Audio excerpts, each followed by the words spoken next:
If you have what feels like a muscle knot that won't let go within your upper back or neck area, I'm gonna show you something that can make a huge difference immediately. What may be surprising to hear is when you feel these knots, it's not actually having to do with your tissue, such as your muscle itself, but rather the rib cage and what your muscle sits on. Yes, the muscle may be in a shortened position, but that's secondary too, and because the rib cage can't change shape and because it's too rigid and it can't move effectively. When people have these knots in this area, what's oftentimes happening is they have an inability to get expansion of the back rib cage. I want you to look at an image that's probably going to change your perspective on how the ribs and breathing work. But if we have really rigid tissue and we can't get the back to open up upon inhalation and get these tissues to relax to a relative extent, then we're going to consistently be breathing in a somewhat compensatory manner. We're probably just going to be pushing air into our lower rib cage and down, which is again why a lot of people have lower rib flare. But that's a different story for a different video. These muscles will get tight and stay tight if they're of course not ever learning to yield or slightly elongate with every single breath that we take. So what we need to do is get some expansion back here and really open up this space and that posterior mediastinum. Here are two really easy exercises that can help with that.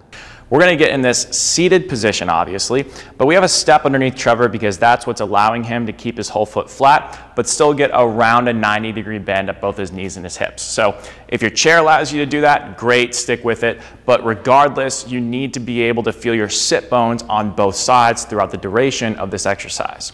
So those little bony protrusions in each butt cheek, make sure you're feeling relatively even contact with those while you go through this. We're gonna take that pillow, fold it in half so it's about that thick, which is what you want, and we're gonna wedge it in between our lowest ribs and the top of our thighs right there.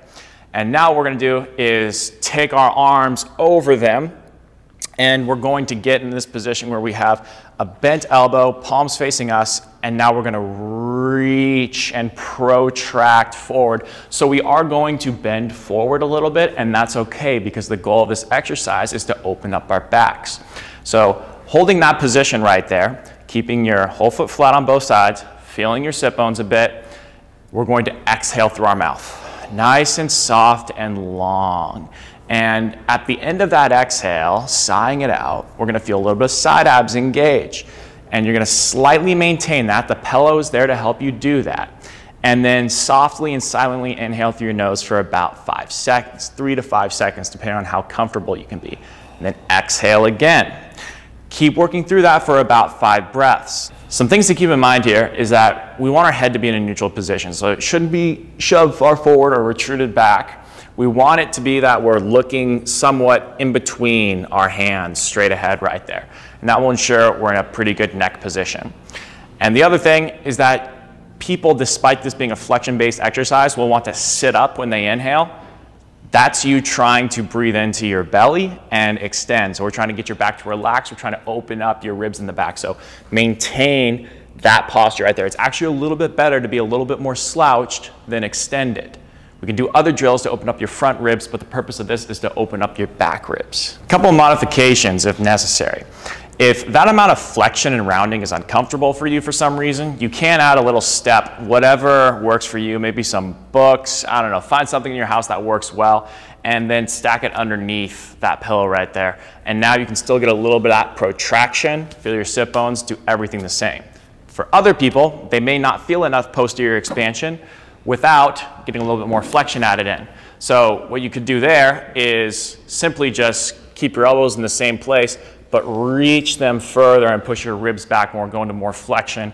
And for other people, that will be what they need to get that expansion of their back and relaxation of those back extensor muscles. The most common mistake on this exercise is people are gonna overdo the reach and really force it because they really wanna expand their back. But really, that's gonna cause more problems than anything else. You're just gonna compress yourself more.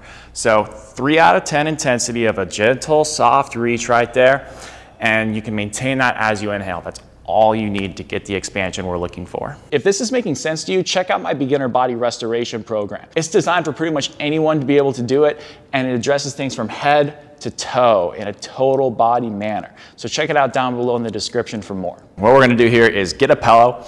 about that thick, and fold it in half. Or you can get some sort of soft object that will allow you to be in this position pretty comfortably. And what we're gonna do is get that underneath our lowest ribs and our belly, just like that. And then we're gonna get in a child's pose position. Right like that. So you can tell that Trevor is doing his best to rock his hips back towards his heels, and he's about as far back as he can go comfortably, and you need to be in this position 100% relaxed. If you can't, we'll talk about some modifications, but this is generally where we want to end up, where we have length and relaxation in the back, the head's in a neutral position, and it's not too far down or too far up. It's nice and relaxed. And we also have our elbows towards our knees right there.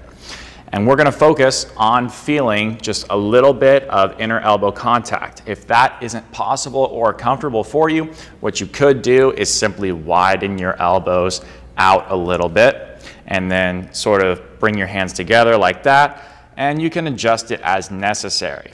Whatever's comfortable for you. Now the breathing sequence is the same as it would be on any other exercise. So nice, soft, long exhale through the mouth. And then at the end of that exhale, close your mouth. And then put your tongue on the roof of your mouth and inhale through your nose very silently and slowly. And you're gonna feel your back expand. It's gonna feel really nice and relaxing. If you're finding it's uncomfortable to rock your hips back very far, take a foam roller, put it right there, and now it'll wedge your hips and your feet closer together, and you'll be able to stay there pretty relaxed and hang out. Just make sure that you're still chilling through here. I'd recommend doing these exercises in sets of about 5 to 8 slow breath cycles. You should feel that back expansion happening, not too much. Make sure you're staying relatively relaxed. That's the biggest mistake people are gonna make. They're gonna force themselves into it, but that just ultimately creates more tension that engages our neck, that engages things we don't want. We need relaxation to create elongation and decompression of the rib cage. So think 3 out of 10 effort. I know that sounds almost counterintuitive, but that is the key, and that can make the difference between success and failure. Very chill exhales and inhales, but make sure with those exhales, like I suggest within the video, you're getting all of that air out. And that is going to be very important. Longer and softer is always better than harder and more forceful.